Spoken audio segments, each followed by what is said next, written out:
words, made in America. It's a source of pride to many, a calling card of quality. I'd rather spend a little bit extra money here, get a better quality product here. But what does it truly mean for something to be American made? This will be the single most significant consequential development for our local economy since the 1870s. This week, we'll show you and explore how this pandemic is impacting the future of what is made in this country. This is The Race. Welcome to The Race. I'm Chris Stewart. By now, you have probably heard about the global microchip shortage that is causing problems for several industries, from cars to the everyday items that we use at home. Part of the problem is that we mostly rely on other countries to produce those microchips. But what's happening here in Taylor, Texas, could help shift the supply chain and change the future of this town forever. So we're just that quintessential American downtown USA. That's what it looks like here. In every town story, there's a moment that shapes what it becomes. Funny, I heard the other day somebody called and said, well, where is it? And they said, well, it's next to a cornfield out on the outside of town. Generations from now, people may look at what happens on this land as that moment in the story of Taylor, Texas. This will be the single most significant consequential development for our local economy since the railroad was laid through here in the 1870s.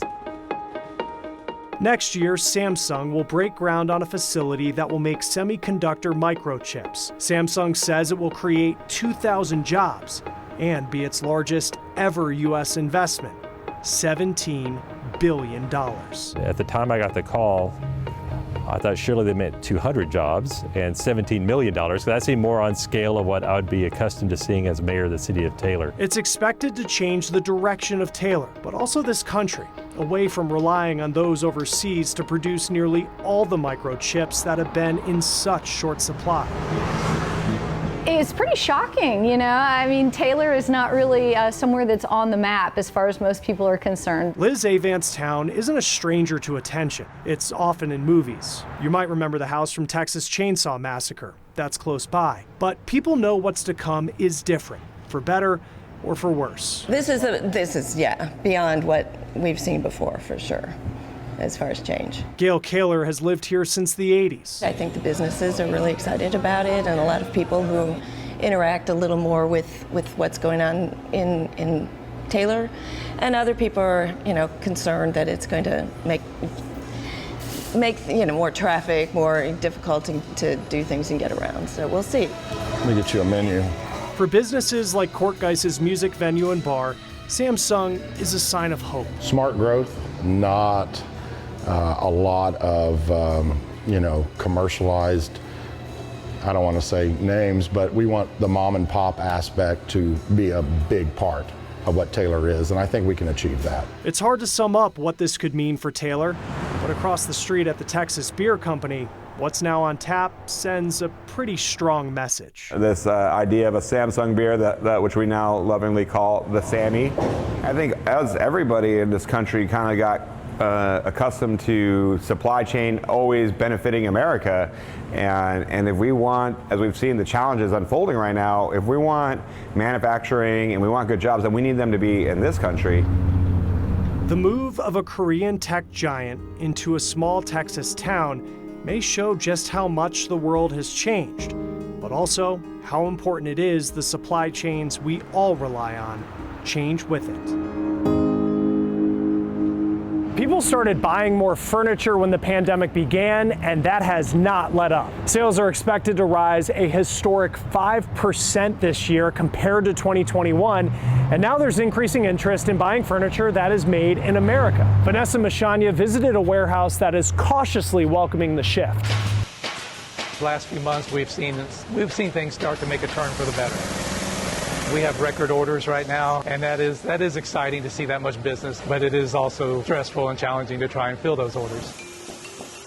The current buzz of activity at Century Furniture is part of a double-edged reality the domestic furniture industry is currently grappling with.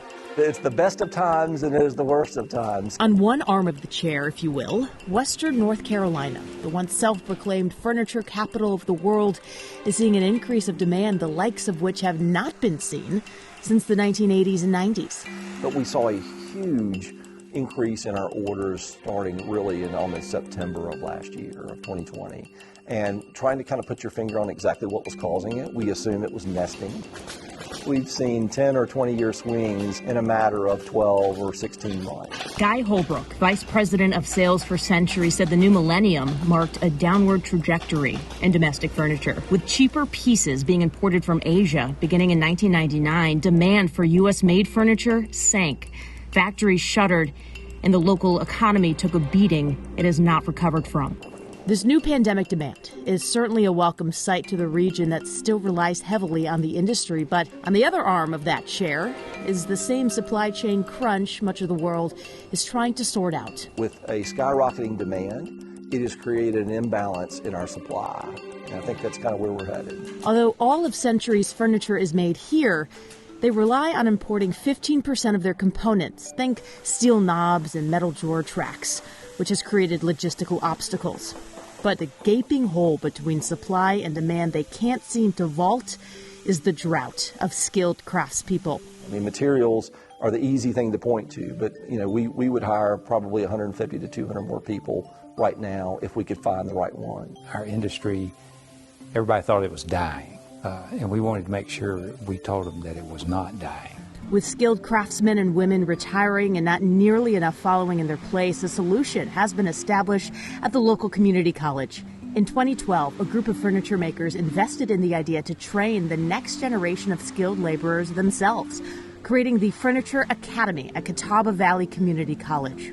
We didn't have anybody to come in and behind and work, so we said we need to have a place to where we could train and educate younger people to come into the industry to take over when the older folks leave. In less than 2 years, students can learn a skill in the furniture making industry, from coil installation to frame assembly to upholstery. And when they graduate, they're pretty much guaranteed a local job where they can make upwards of $70,000 a year. So I would urge everyone that may be looking at this or listening to this in your community, if you've got a need, to reach out to your community college and partner with them. There's a huge opportunity right now. If you want to come into the furniture business, there is a career path for you. Even with the Furniture Academy, as long as this lack of skilled workers remains, Holbrook believes the industry will be held back from a true resurgence. Even so, the spotlight that the industry is getting right now, paired with the effort to maintain it, gives him and his colleagues hope for a better future. If you have skilled labor, send us all you have. We welcome them with open arms. I'm Vanessa Bashani reporting. I'm Alexa Liaco. From parts to pieces to the finished product, one company in Motor City is bringing manufacturing of a different mode of transportation back to America. That's next on The Race.